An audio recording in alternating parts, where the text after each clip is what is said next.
شروع اللہ کے نام سے جو بڑا مہربان نہایت رحم والا ہے۔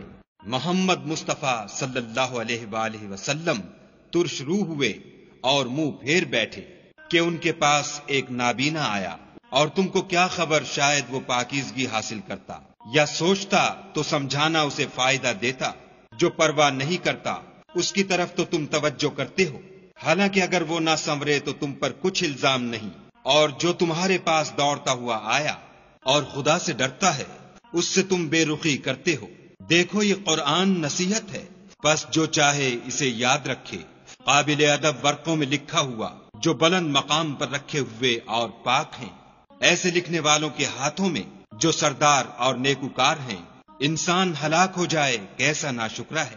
اسے خدا نے کس چیز سے بنایا؟ نطفے سے بنایا، پھر اس کا اندازہ مقرر کیا، پھر اس کے لیے رستہ آسان کر دیا، پھر اس کو موت دی، پھر قبر میں دفن کرایا، پھر جب چاہے گا اسے اٹھا کھڑا کرے گا۔ کچھ شک نہیں کہ خدا نے اسے جو حکم دیا اس نے اس پر عمل نہ کیا۔ تو انسان کو چاہیے کہ اپنے کھانے کی طرف نظر کرے۔ بے شک ہم ہی نے پانی برسایا، پھر ہم ہی نے زمین کو چیرا پھاڑا، پھر ہم ہی نے اس میں اناج اگایا، اور انگور اور ترکاری اور زیتون اور کھجوریں اور گھنے گھنے باغ اور میوے اور چارہ، یہ سب کچھ تمہارے اور تمہارے چار پایوں کے لیے بنایا۔